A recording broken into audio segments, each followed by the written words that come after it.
Hi, I'm Bianca. And I'm Latira, and welcome to Melanated Movie Moments.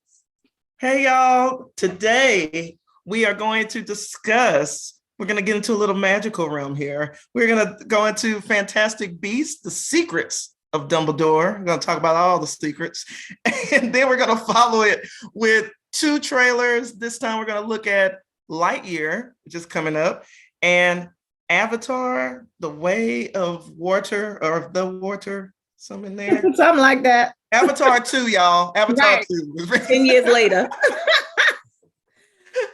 But we're going to kick it off with Fantastic Beasts, Secrets of Dumbledore.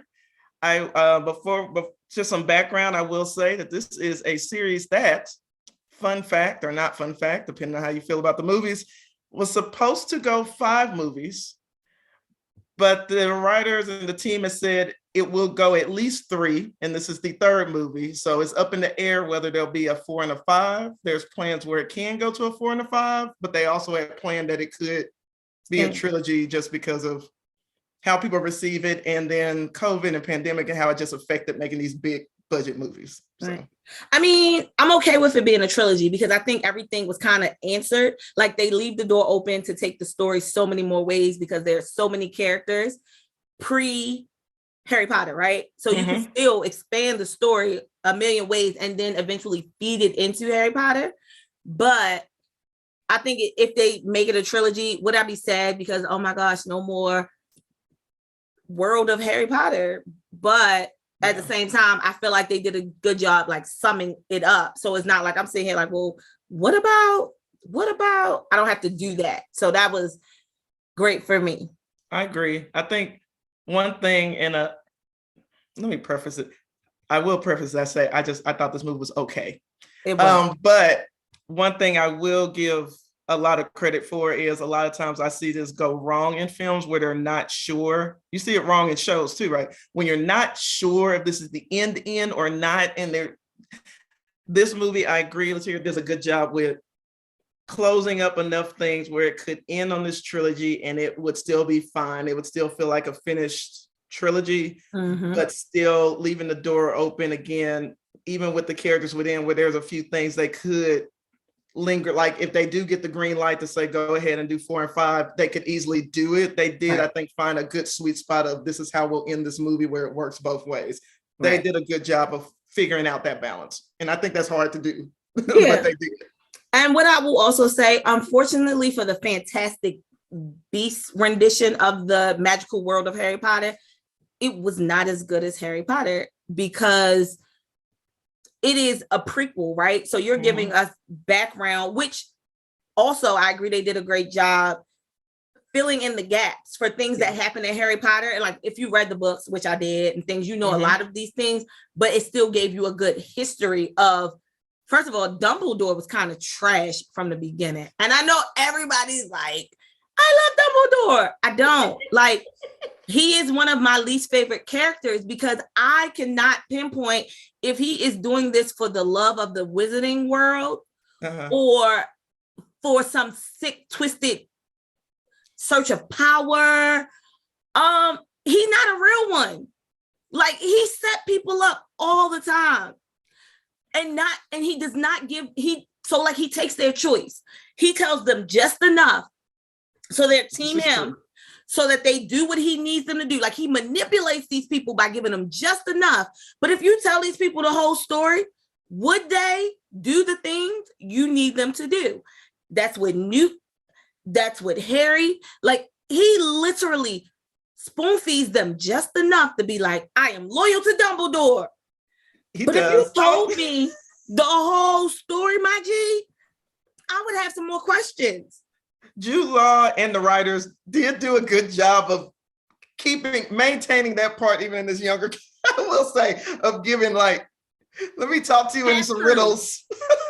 he talks in half truths.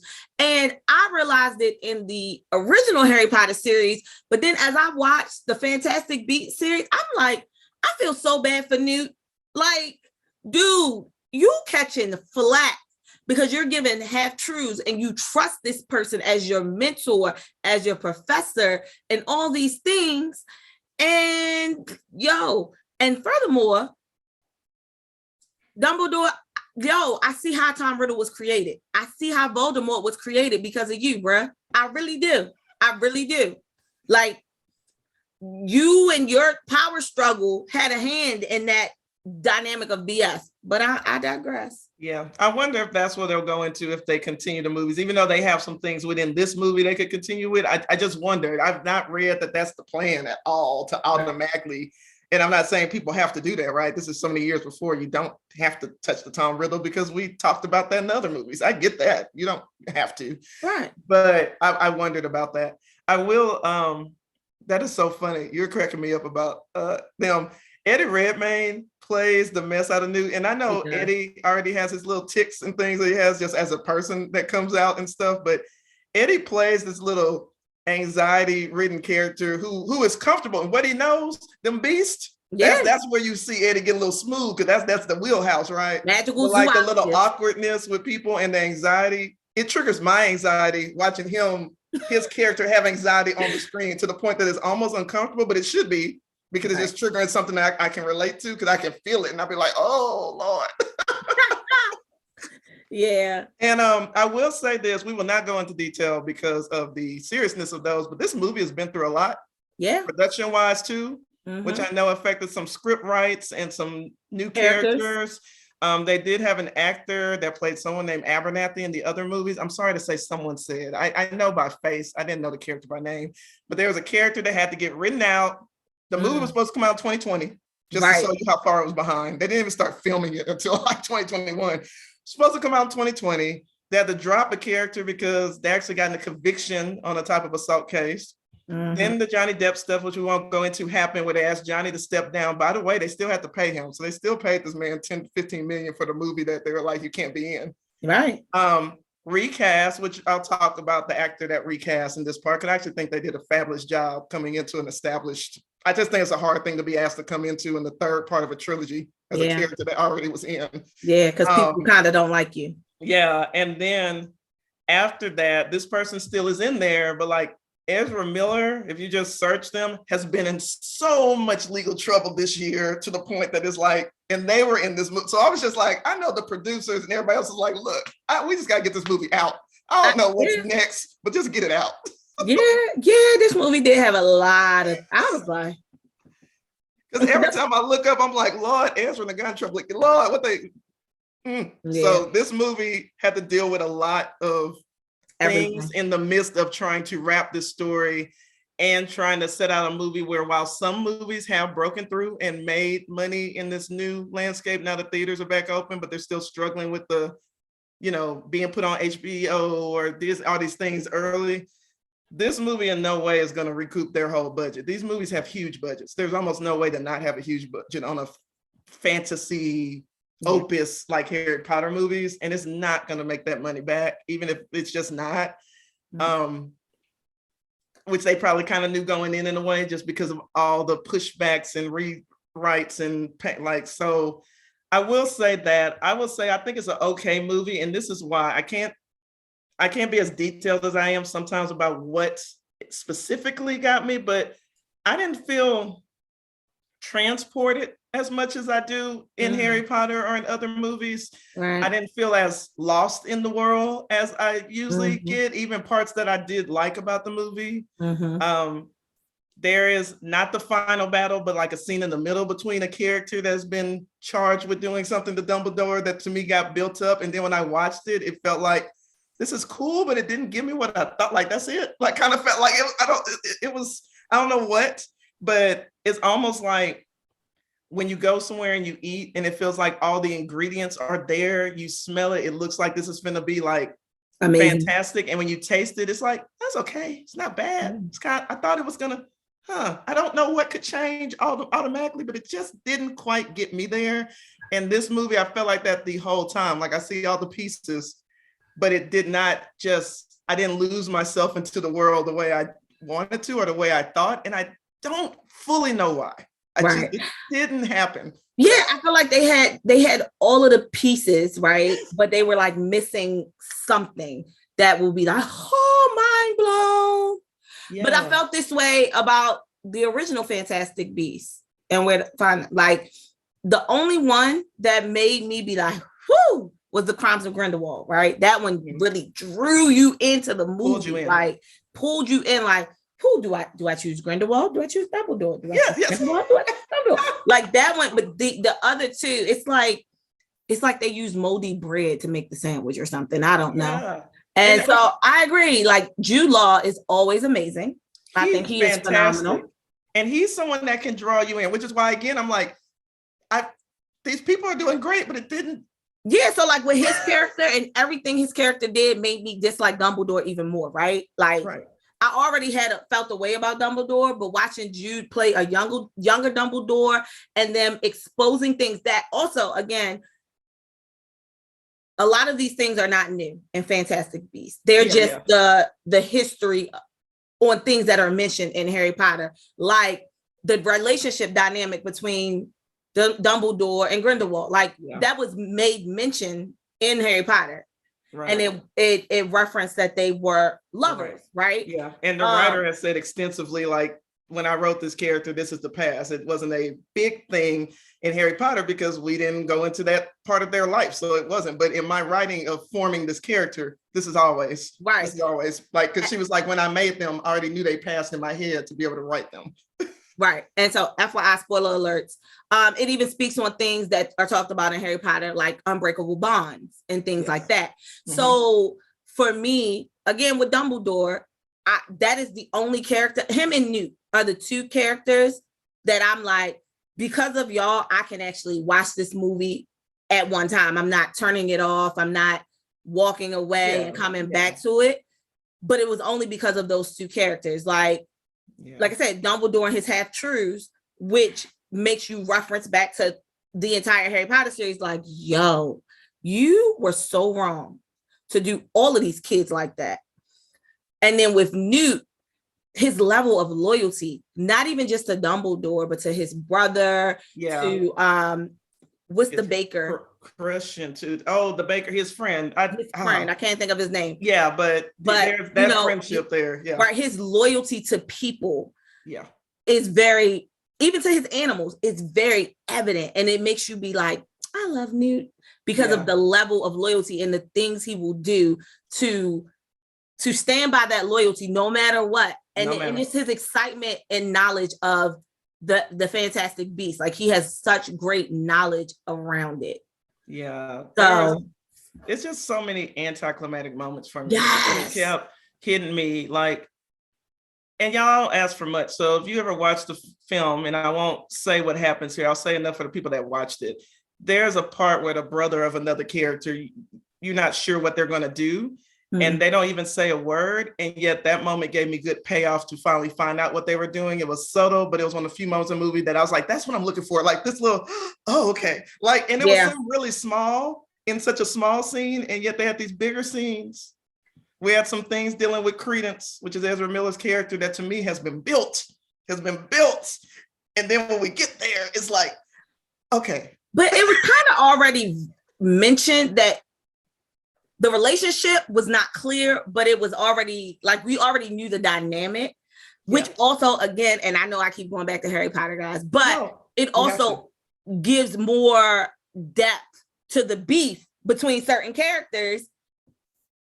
Now that you see this, you're like, I see why you don't mess with that dude. Like, it gives more history to those stories. It does. I feel like a bow was too neatly tied on some Credence stuff, just because that's the deep. And I'm not saying this is not the Credence movie. That's not what I'm saying. Like, Credence, as was brought up to me when I talked about this with someone before I did this, was just got a lot of that build up in the other movie, like a lot of attention. So I'm not trying to say this should have turned into the Credence movie. That is not what I'm saying.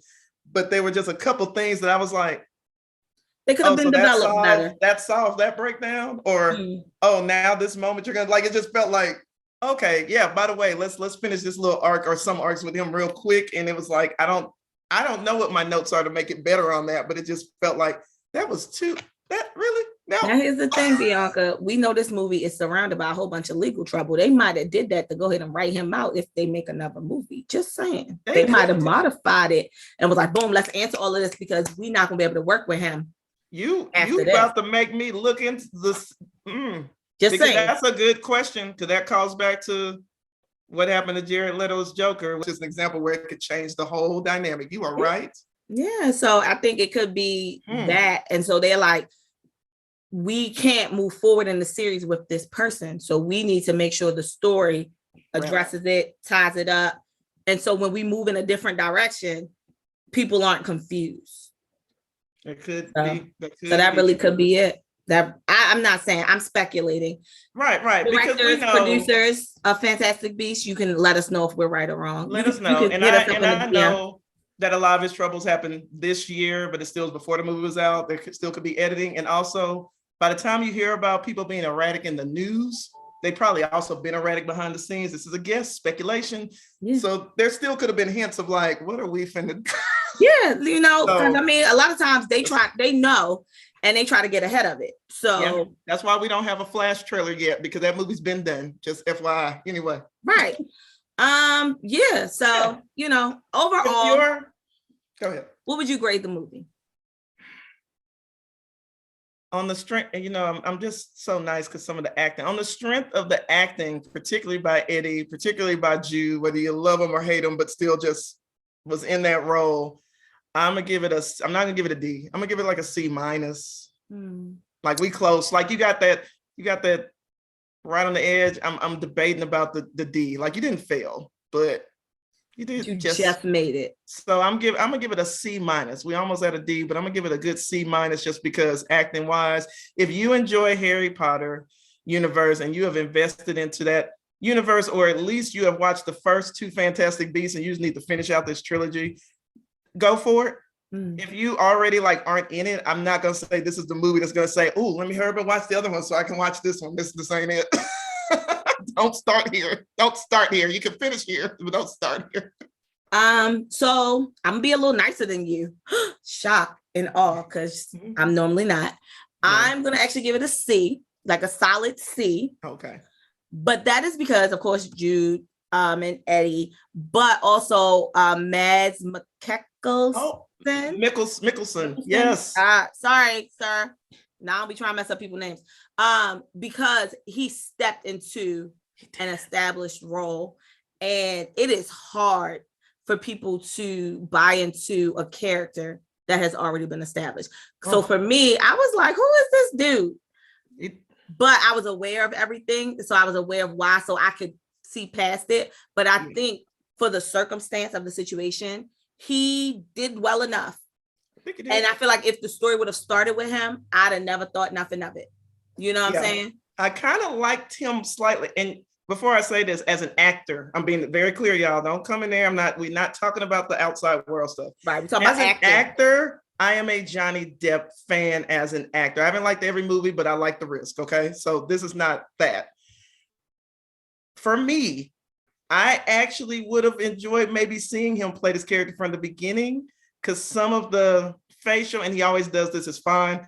There are certain things Johnny did that I don't think he had to do to make the character. Like I liked Mads just kind of embodying that character, and all the sinister and stuff came from with just. He gave me real lizard. He gave me real lizard, real snake, real. Yes, he did a good job embodying this person, showing a slight twinge where I could picture without them having to do a flashback of, okay, there was some love shared, but your idea of what love and loyalty is, I still think is like is this warped. Like there's some going on with you that doesn't let you fully connect. There's still something using people, or people need to completely be in reverence of you. Some I don't want to say narcissism, but something in there. There's a hitch where I can believe that you and Dumbledore had a connection that was important to you. But I still think Dumbledore might have been more what we think of more in love with you than you probably are capable of being back, and you did all that without talking. So I'm keeping my C minus, but it'll keep it out of D, because he did walk in, and I think he did a good job in a tough situation walking into this character. Yeah, the only other visual thing, and then we can move on to our trailers, for me was and I liked Ezra's performance. Sorry, all the stuff away, I think they cut his performance. I did feel that pain and that hurt. Like I felt the mental anguish that character goes through, and didn't have to always say things. So I will say Ezra's an amazing actor. So so yeah, before we jump into the trailers, my only other thing visually is like, Jude Law looks visually younger than Mads. And I'm like, if they were supposed to be in school together and they supposed to be the same age, did somebody not drink their water and mind their business? I'm confused. But such is life. Jude's glow has been back in the last 5 years. I'm about to look up how old Jude Law actually is because he had lost his glow for a bit and now he's back on this. He is. I'm but no, you're right. I am close. He is 49 years old. He will be 50 this year. So I was actually correct. Okay. Yeah. All right. And you keep drinking your water. And minding your business. And Mads is 56. So I think it might have been the styling of him, which made him seem a little older. Yeah. But is he really gray? He might have kept that over from the previous. So I think he's one of those blonde people that it looks gray, but it's actually blonde. Okay. Because wasn't Grindelwald like white haired or gray haired? Yeah, white haired. So I think it was like they were trying to visually align, but it was like those are the things I look at when considering aesthetic of a movie for me. But like I said, I'm gonna give it a C, which y'all, this is the first that I gave something a better score than Bianca. It is. It is. But yeah, so on to our trailers. Interesting trailers today. Right. Like they're interesting because they're basic. Like they don't give you a lot. They don't. First off, we have Lightyear. It's coming out June 17th. And it's an origin story, y'all. Because when I first heard about it, I'm like, how are we doing this? It's an origin story. We're about to learn something about the quote unquote real Buzz Lightyear who later got, I guess, memorialized in a toy. Don't worry about the year thing because I'm like, this seems like this is further out. The Toy Story was set, but it's a cartoon, y'all. Don't worry about time. Don't worry about timeline. But we got Chris Evans, Kiki, James Brolin, and Kiki Get Money Palmer. Listen, when I saw that, I said, this heifer just making all of the films and all of the dollars. Yeah. Love it. I love to see it, sis.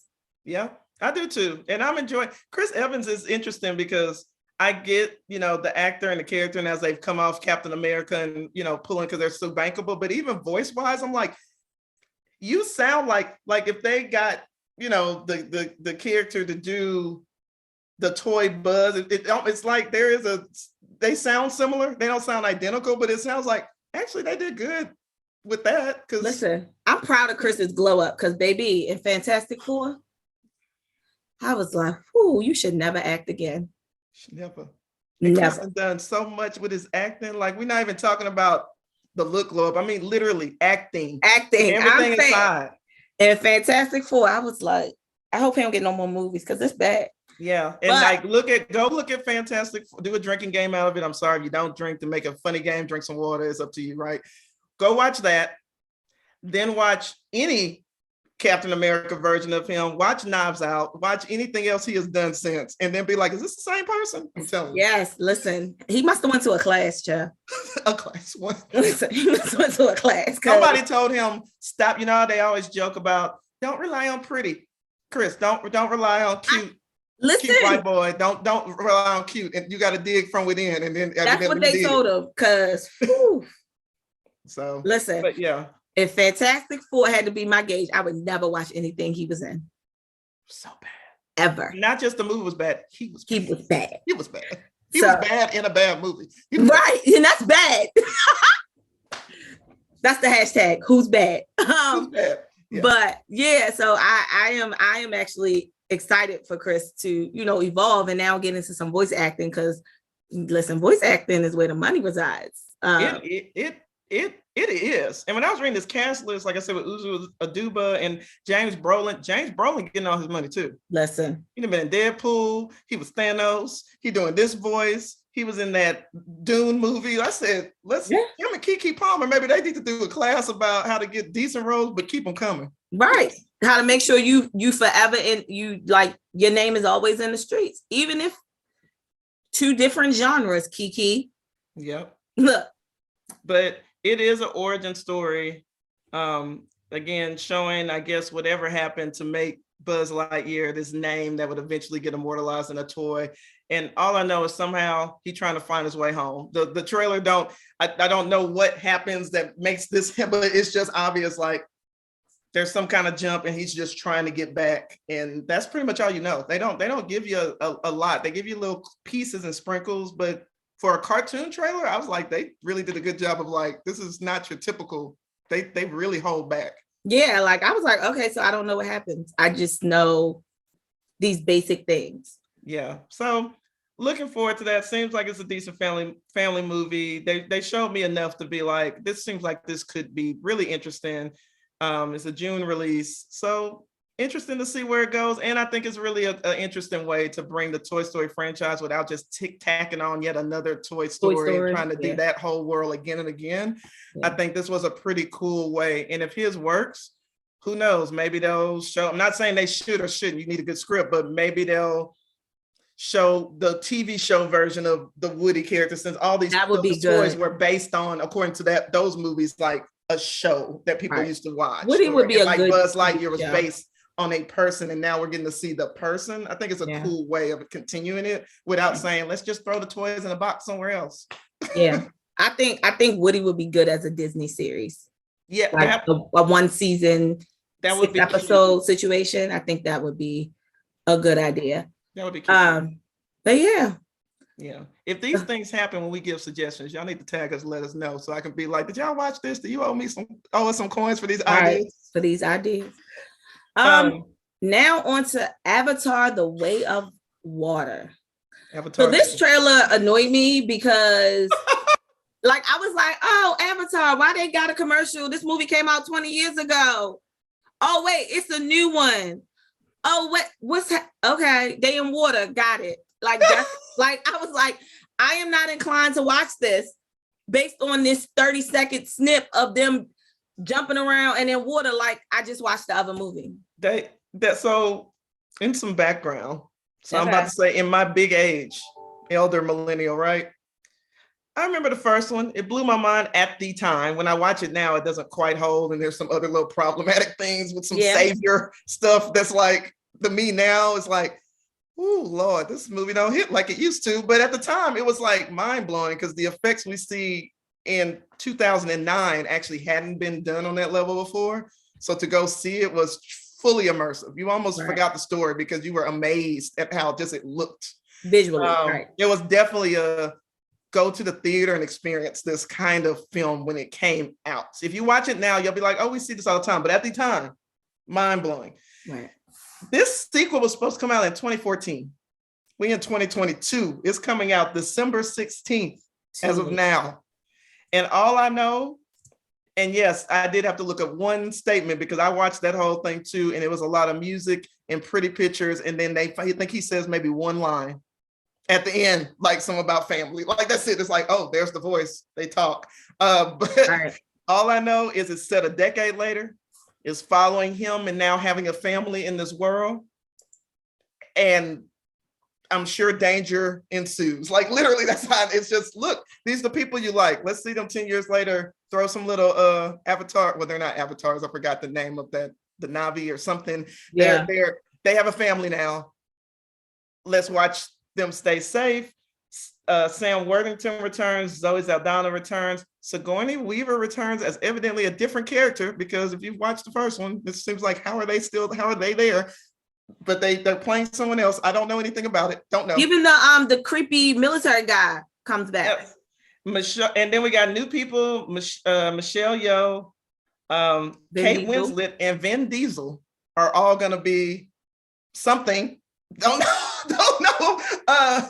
I'm not even complaining because the movie don't come out till December. I'm sure we'll get another trailer later. Maybe we'll revisit it. Maybe we won't, because again, the movie don't come out till December. So they're probably not going to give us anything until closer into the fall. And maybe we'll get like another trailer with a sprinkle more, most likely, or that's a little bit longer, if nothing else. I'm on the fence. At one point, I was excited about the idea of another version of this movie. It's been so long that I'm not knocking it out. It could be something amazing. They could have jumped the bar again, and that could have been why he was like, I'm gonna take so long, because the whole thing is I'm supposed to be cutting this movie. People watch because it was so cutting edge, and now technology's caught up with me. So to make it cutting edge, I got to really go out there.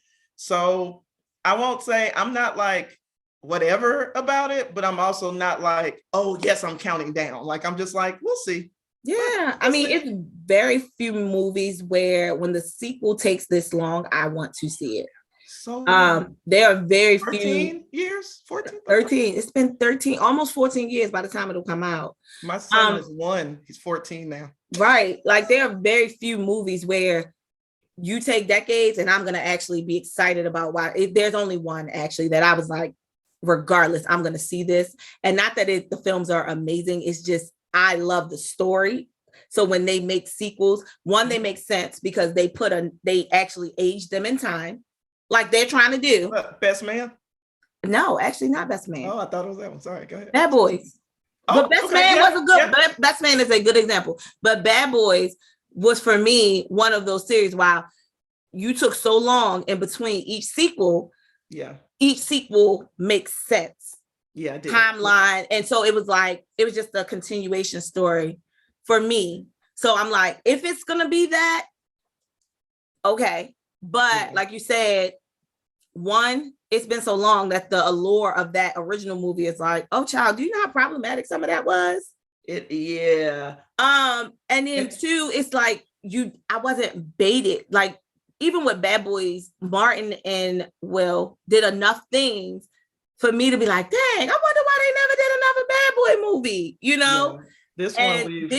This does not give me, I wonder why we didn't get another Avatar. Yeah. This feels like I really wanted to do a sequel. Something happened and I couldn't, but I'm like so stuck on doing a sequel that I'm going to do it regardless. Because literally, y'all, the plot just sounds like it's 10 years later. They have a family and it's like, I don't know how much there's not too much connection. The first one is almost just like, hey, let's go visit our old friends again and watch. I'm sure it's going to be some kind of war, danger, something. There's going to be something like that. But, and I'm not saying they could make a great film out, but I'm not saying it's impossible, but that's literally what it is. It's not really, it's more of, let's go see what they're doing now. Like that's what it is. Yeah. So at this moment, I am not inclined to see it. As trailers come out, I may change my mind. Yeah. So we'll see. We'll James Cameron, we'll see what you've been toiling on for years. All I do know is with this budget that I'm sure has ballooned over the time, this movie gonna have to. It better be great. It's gonna have to make this money back. Just to come even. Just to be even. Listen. So yeah. So we'll see. That is one that we'll see later on. If later in the year they come out with a longer trailer, maybe we'll revisit it on a trailer, like jump in just because it don't come out till December. So I'm pretty sure this is like the thing to get us talking, but at some point the talking will fade and to get us talking again leading up, they're going to have to drop another one. Mm-hmm. We might have the exact same, like, all right, same next trailer, but we'll see. We'll see. We'll monitor it. But if you enjoy us, please follow us on Facebook, Instagram, and Twitter at Melanated Movie Moments. Also follow us on YouTube, subscribe and like, and leave us comments. Please do. And again, if there's something you want us to see, revisit, you agree or disagree. I know you will always agree with me, but you can drop that in the comments. You can give us suggestions for movies that you would like us to talk about or see, or trailers that maybe you're like, hey, this one was cool. I'd love to get y'all's take on it. I'd hear what you have to say. Feel free to drop your suggestions. We will read them. And, you might see it on a future show. Bye.